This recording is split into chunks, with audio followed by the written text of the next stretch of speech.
welcome back to the Hull RTG. It's the final episode of this 4th season. It's an FA Cup final special back at Wembley, hence the suit. Forgive the lack of a tie. Since the last cup final that we had on the channel, I moved house and I can't for the life of me find where I put all my ties. So, yeah, we're just going to have to go with the shirt and jacket look. I can't decide whether to go top button done up or just kind of open collar. I think open collar probably looks a little bit better, doesn't it? So we'll go open collar. Hopefully the lack of a tie doesn't equate to a lack of a performance in this FA Cup final. We've had a decent run this season in the Cup. We had a great, to be fair, first season in the Premier League. You can see that we won 2-1 against Arsenal earlier on in the season in January. We also played them at the beginning of the season as well in October and won by 2-0. So we are 4-1 up on aggregate, so to speak, against Arsenal and have a great record against them so far in this save. I believe they're the only 2 times we've played them. We've not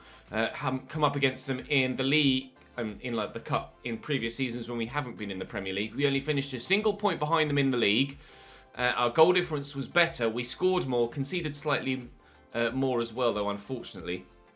So, I hope, I'm cautiously optimistic about this FA Cup final. Without cheating and skipping to the end, let me know your score predictions in the comment section down below. Of course, this was the FA Cup final in 2014, 10 years ago in save, and we're hoping to get a little bit of revenge if we can. Hull went 2-0 up inside 8 minutes in that game. Ended up losing 3-2 in extra time after Arsenal pulled it back level at 2-2 before the end of 90 minutes. Our cup run so far this season has seen off Doncaster by 6-1. We then were able to brush aside Liverpool by 3-2. That was a very difficult fixture. Then in the 5th round, it was Burnley by 3-1. The quarter-finals, the round of 16, it was Manchester City, and in the semi-finals, West Ham. So we've seen off a couple of big sides on our run to the final here. Liverpool and Manchester City, no easy pushovers. They finished towards the top end of the Premier League. In fact, I think they finished 1st and 2nd in the Premier League. I will quickly remind myself. Of course, at the end of the season, we'll have a full season roundup. For 2nd and 4th. My mistake. I think Liverpool won the title in my latest FM season, actually. Spurs by 2 points. I'll be streaming Football Manager a little bit later on this afternoon as well, starting a new season at Cambridge United in the Championship. We lost in the playoff semi-finals, unfortunately, last season. So if you want to come and join me for a summer transfer window, then there's a link in the description to my Twitch channel. It should be live around about 2 or 3 o'clock this afternoon for the rest of the day. So do come across and join me. But hopefully you'll enjoy this FA Cup final. Hopefully I'll enjoy this FA Cup final. Hopefully the fans will enjoy this FA Cup final because we're going to win it. Drop the video a like if you enjoy. Make sure you're subscribed to the channel so you don't miss out on any further content. Of course, if we win this, we will be in the Europa League next season as well. And it will mean that there'll be a very important transfer window in this save as well as my FM save, as we need to get squad depth for extra football and extra competition next year in Europe if we can win this fixture, which I pray we can. Come on, Hull. Arsenal, Runnison in goal again over Bernd Leno. Maitland-Niles, Zek Medley, Senesi, Elvedi and Kieran Tierney. They've got Jack Grealish on the bench, Luis Alberto and Thomas Müller in the midfield with Smith Rowe, Dembele and Pavon. It's a relatively strong Arsenal team considering the squad that they have, but it's not their strongest. Still surprised to see Runnison in goal ahead of Bernd Leno. You could have tattooed our starting 11 onto your body halfway through the season and it would have still been the same as it reads now. So, hoping that the regulars can do what has been the regular job against Arsenal so far in this save and get a victory. 2-0 in the first game against them, 2-1 in the second game against them in the league. I hope that doesn't mean that they're slowly getting better and coming back level with us on ability. I don't want it to go 2-0, 2-1, 2-2, and us have to rely on penalties in an FA Cup final to get victory. Like I say, let me know your comment section predictions. I'm going to go with a 2-1 Hull City win. I think they might take the lead, and then we'll be able to catch them on the counter a couple of times as they look to kill the game off, and hopefully get ourselves the win and our first trophy of the season. Pavon is shooting, but that is easy for George Long. This might well be one of his last starts in this team as a genuine first-team goalkeeper. We are looking... Oh, God, that was a terrible pass from Bayer. Certainly had the space to be able to play a better pass than that. We will be looking for a new starting goalkeeper, solid challenge next season in the summer transfer window, and a centre-back and a right-back. So defence is where we're going to look to improve next year. But so far in this game, we've defended pretty well, and we've had to do some defending. Muller will take the corner short again. Pavon into the middle, and Wilkes puts his head down where it may well have gotten thumped and gets the diving header away. Muller around the corner to Elvedis. Onside, and Maitland-Niles driving inside, using that pace. Callum Elder steals it off him, though, and we got some pace of our own. Not that we get to use it, because that was deemed a free kick. Will Pavon go for goal again? Kieran Tierney could lay this off. Kieran Tierney is going to lay this off. Hell of a challenge by Callum Elder, flying into it. Challenges coming in thick and fast and strong in this FA Cup final so far. Emil Smith-Rowe can't find a ball around the corner, but the Arsenal pressure will continue from the throw-in. Fancy touch by Smith-Rowe. Elvedi keeps it in. Here's Luis Alberto, the former Lazio... Well, forward, I guess. He's kind of a cam, a centre-forward, a centre-mid. He can play anywhere, really, centrally through the middle, other than CDM or defence. Anywhere in a forward-thinking position, but not able to create much forwardly there, Arsenal.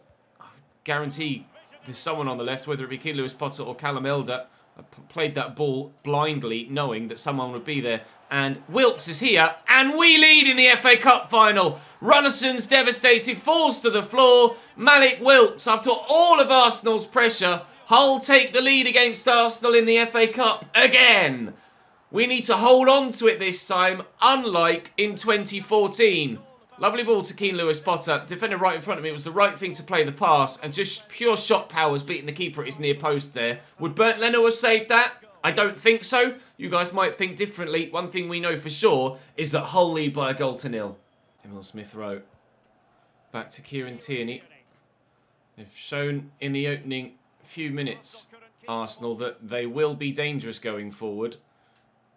So we can't afford to switch off at any point, and I feel like one goal isn't going to be enough. I predicted a 2-1 for a reason. I think that we'll score multiple, as we have the capability to do so, but I do feel that we'll concede, because we always tend to. Lovely ball over the top to Pavon. Sturridge closing him down. Easily our highest rated and best defender. Oh, he's picked out brilliantly. Picked out brilliantly. Bayer had two people at the back to try and mark, and he couldn't pick them both up. Went for one and couldn't get there. You can see the overload at the back post. There's 42 there, but it's gone to 32. Smith-Rowe, who smacked it home first time on the volley. And Arsenal are back level, and it didn't take long. I told you I thought we might concede, and if we're to win it, we are going to have to score multiple. They're back level. Pinto. Barnett. Across to Elder. It's Lewis Potter. Nice turn. Sangare. Barnett. Wilkes is making the run. Conor Gallagher's arriving here. They've backed off. Oh, but he's kicked it straight at Elvedi. The option to try and get that into the... Oh, I'll tell you what, Smith-Rowe's a bit quick, isn't he? God, is he going to run the entire length of the field and score a second goal for Arsenal? No, but he'll set one up. Arsenal 2, Hull 1. Can you believe it? Conor Gallagher has the shot at one end, blocked by Elvedi. Smith-Rowe picks the loose ball up and quite literally sprints 80 yards to set up not an equaliser, a goal to go in front. Moussa Dembele's trying desperately to keep up with it, makes the run to the back post at the last minute. Smith-Rowe just does all he can, put it across the face of goal and hope someone's there. Moussa Dembele is, and we trail in the FA Cup final. That turned itself around quickly. What was I saying about me catching them on the counter to try and score another goal? Literally, it's gone the opposite way of how I thought it would so far in this game. 44 minutes played, and it might be. Oh, 2-2. It's not. Great block by Zep Medley. Maitland-Niles will clear it. Arsenal relatively comfortable at the back since we got our first goal. And as we head in at half-time, we will be 2-1 down. At half-time, other than possession, there's not really much to call between both sides. We've both had 3 shots. The extra one on target for them has made the difference so far. They are dominating the ball, but you'd expect Arsenal to do that. Our pass accuracy is actually better than theirs. But unfortunately, their goal scoring has been better than ours in that first half. We've 45 minutes to turn this around. We've beaten Arsenal in both games we've played so far this season. I do not want to lose for them for the first time in a game of this magnitude. I don't mind losing to Arsenal in the league every now and again, but in an FA Cup final, no. I want to win this, and I want revenge for Hull City fans from that 2014 final, where it looked oh so bright for them when they took the lead, as it has done here for us, only to find themselves behind and ended up losing the cup entirely. We found ourselves behind. We haven't yet lost the cup entirely. It's still game on in this second half. It's 2-1, and we have 35 minutes now to try and get ourselves back in this game. Barnett looking for Malik Wilks. It's a lovely ball. Going to need some support. Keane Lewis Potter's made a great run. And it's blocked by Senesi and flipped away by Arsenal. Muller into Dembele. Not again, please. On the counter-attack with Emil Smith-Rowe from a block shot from me. Muller over the top. On the other side is Christian Pavon. He's not exactly short of pace himself. Elder in the way of the cross and a corner for Arsenal. I think they're going to be making a change here, are they? Yes, it's actually Smith-Rowe, the goal scorer, going off, and Gabby Martinelli coming on. Brilliant. Christ. It's going to be just as difficult, if not more so, on that left-hand side. Right, they scored on a counter-attack against us. Can I do the same against them? They've got more pace back here than I had. Maitland-Niles doing enough to see the man over the byline and up for a throw only, and that throw was misplaced and given away. And Moussa Dembele surrounded by some Hull men, but he can find Pavon on this far side. Time's ticking away on us now. 25 minutes to go, and it's still 2-1 Arsenal. It could be 3-1 Arsenal. It is 3-1 Arsenal. Martinelli off the bench. Again, a free man at that back post. Bayard just not seeing the run quickly enough. Couldn't track it, and Martinelli thumps home. We might have lost the final, lads. Making the change that you all probably expected would happen at some point. Diangana on. Barnett off. Pinto to the middle. Grady Diangana on the right-hand side. It's time to go for it. Balls to the wall. We throw everything at them to try and get ourselves 2 goals in the final 20 minutes. Belly with the switch, but Elder should get there. And that'll fall kindly for Pinto. And I've got Malik Wilks in front of me. Can I find the right pass? It's a nice attempt by Pinto, but not quite enough power on it. You put too little power on it, the defender intercepts it like that. The power bar goes up too high, and it goes straight to the keeper. Such a precise pass that has to be played in a moment like that, and we haven't been able to find it, unfortunately. Gallagher does well there, and there. Oh, but still falls to Arsenal. Luis Alberto to Dembele.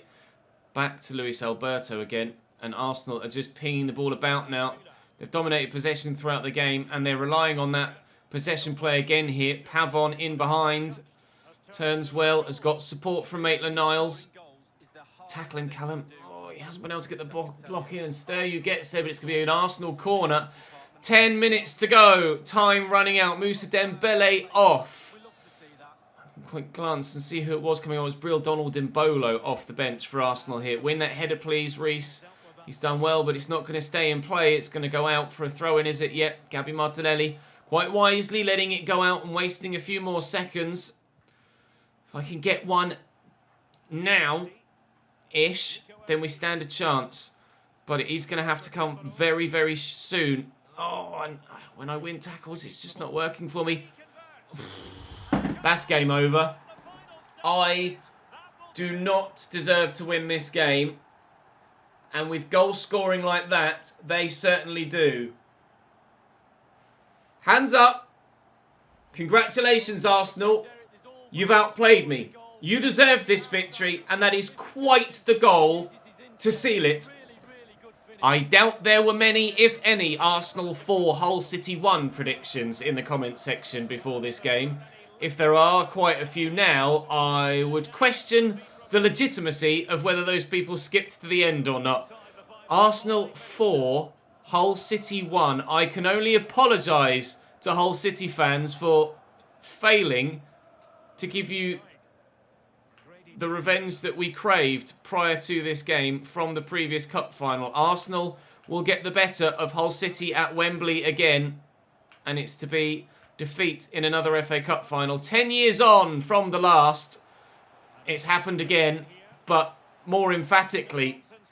3-2 after extra time in 2014. 4-1 in regulation time this time around. But you'll have seen from the highlights, they deserved it. Congratulations, Arsenal. It's FA Cup win for you. It's, I don't think, any European football for us next season. That's a shame. That's a real shame. But hopefully, next season, with some improvements in defence, which we will do, with what hopefully will be a pretty sizable budget in our second year at Premier League level, we can push for European football qualification via a league finish next year. Thomas Müller, a man that's very used to and very familiar with a trophy lifting ceremony, will be the one to lift the FA Cup for Arsenal here. He had a decent game in midfield, but was a bit of a passenger for most of it. The substitutes and Emil Smith-Rowe making the difference for Arsenal. Donald Dembolo and Gabby Martinelli both on the score sheet. Arsenal have a history of winning the FA Cup quite regularly in recent times, and they continue that today. Unfortunately, I was not good enough in this FA Cup final, and we were shown up. We took the lead early doors as well, but I managed just one shot in the second half. And unfortunately, both of Arsenal's shots in the second half were goals. I'll jump back to the menus, advance until after the Champions League final, and then we'll have a final season roundup before tomorrow we head into Season 5.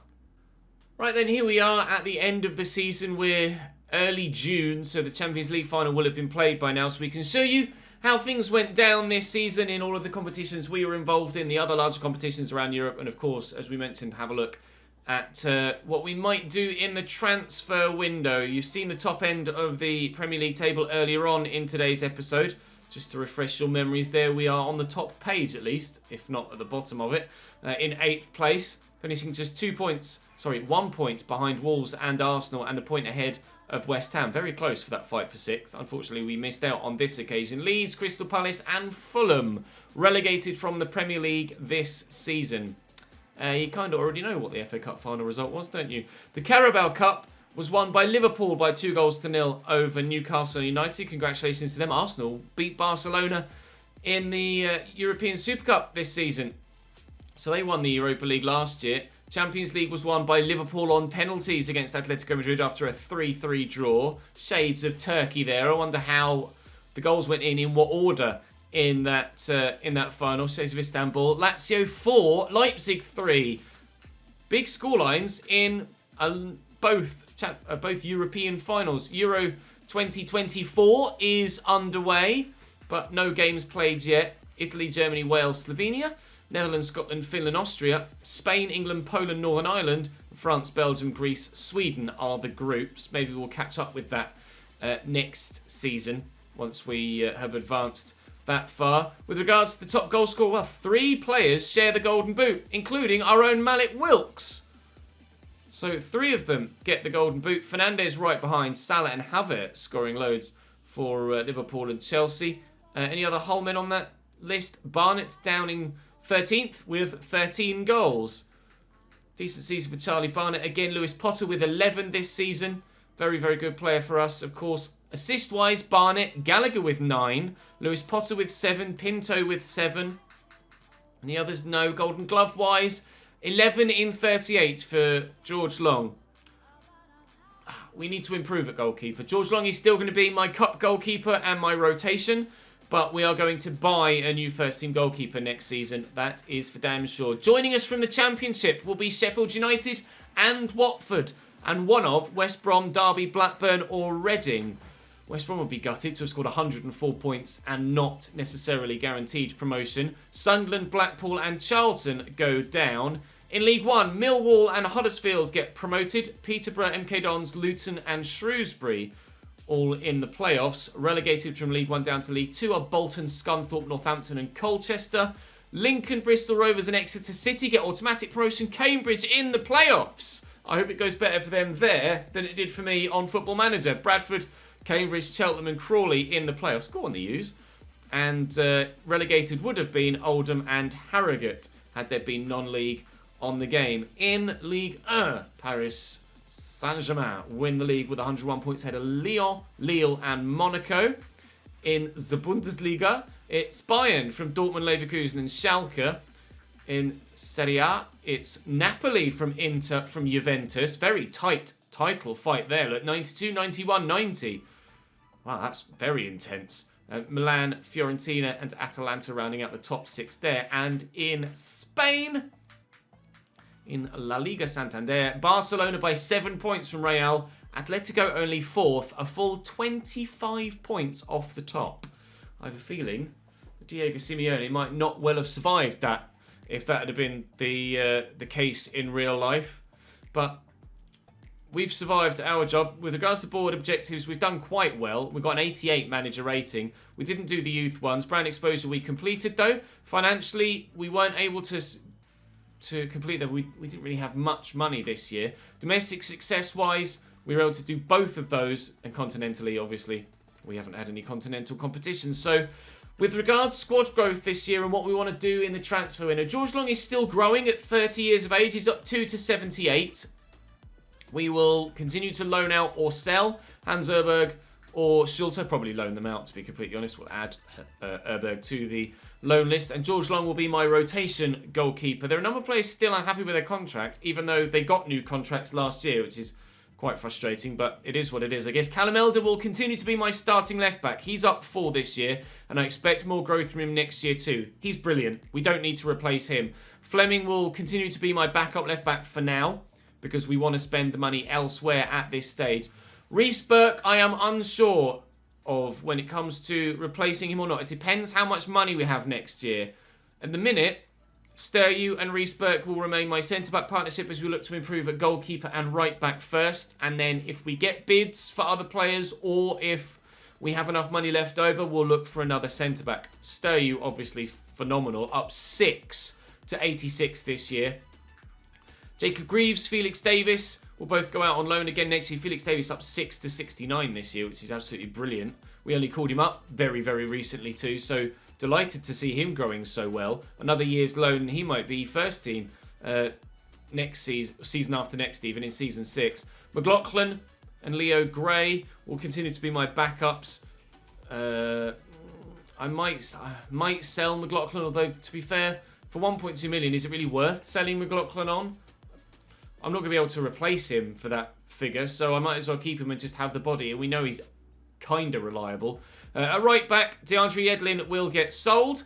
Bayard will be my backup right back. We could utilise him at centre back, although he isn't that good aerially.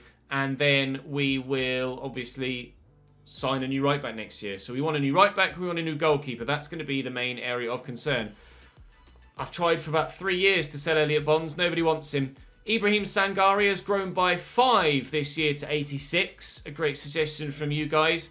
Jack Nielsen, his contract is currently expiring, and because he submitted a transfer request, it won't let me offer him a new one, so he's going to leave. Andrew, what's he valued at actually? 2.7. Probably going to add him to the transfer list. Dean Garner's up 3 to 82. Really pleased with him. Greg Doherty's up 2 to 78, continually having a part to play. Main is going to Swansea. We've sold him for £1.5 million. He will leave at the beginning of the next transfer window. Rob Wallace still has potential to be special, so hopefully next season he continues to grow well, whilst, of course, Conor Gallagher maintains that starting spot, as you guys requested, and he has been decent there. Ewing is a good squad player, will come back to us now, and he's certainly going to be better than players like Main or Dave Gunn, who will look to sell next year as well. Ewing, what do his stats... attributes look like? Physically, he's not spectacular, but technically, good ball control, great short passing and long passing, so certainly a usable player, if not the most incredible player we have at the club.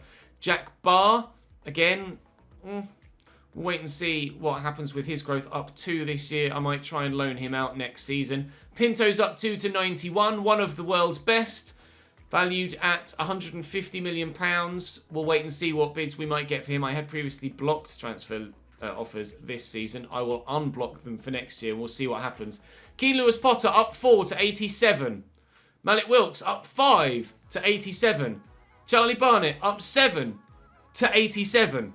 Sticking with my front players because, well, why would I not? They are incredible. Absolutely nutty. Ivan Toney up 2 this season despite minimal football to 78 rated. 9 games played, 1 assist, 1 goal in the Premier League. And Billy Chadwick, I've tried to move on for ages and nobody wants him. So with regards to goal scoring, you can see that Malik Wilks was our highest goal scorer this year in all competitions with 28. And he was our highest goal scorer in the Premier League as well with 21. 4 goals and 3 assists in 5 FA Cup games. Very good run for him in that competition as well. Charlie Barnett leading the assists with 16. So certainly fitting well in that centre-forward role. Keane Lewis-Potter with 16 goals and 10 assists in all competitions. 3 and 3 in the 5 FA Cup games. 5 and 4 for Charlie. I mean, we did have a big 6-1 win over Doncaster, didn't we? And we got 3 goals in at least 2 of the other FA Cup games as well on that run. So it's no surprise that a number of players scored well. Dejan Garner with 6 and 18 off the bench and 1 assist. A really good impact player. And we'll hope to get the same from him next season. And actually 12 assists for Conor Gallagher this season proves that in that central midfield role, he certainly is providing what we would need from him. When it comes to goals, Rob Wallace... Well, where's Rob Wallace? Did that banger come last season? It must have done. With regards to assists, did Rob Wallace get any assists this year? He did. 4 in 27. So Conor Gallagher certainly with the better goal contribution and will hold that starting spot now. But Rob Wallace certainly is going to be a good squad player for us next season. And with Ewing coming back as well, Ben, we may consider selling Doherty. I may consider selling Doherty. And using Ewing in that role. We'll have to wait and see. I'll wait and see what you guys say as well. I'm going to go and record episode 1 of season 5 now. But of course, I'll wait until I've seen your feedback from this episode and next episode before recording any further than tomorrow's video. Drop this video a like if you've enjoyed. Subscribe to the channel to make sure you don't miss out on more. Follow the link in the description to the Twitch channel. Come and join me this afternoon playing with Cambridge United in a summer transfer window in the Championship. And hopefully I'll see you either there or tomorrow in episode 1 of season 5 in this save. Thank you very much for your continued support on this save, guys. I'll try and find my ties for next season, and I'll see you next time.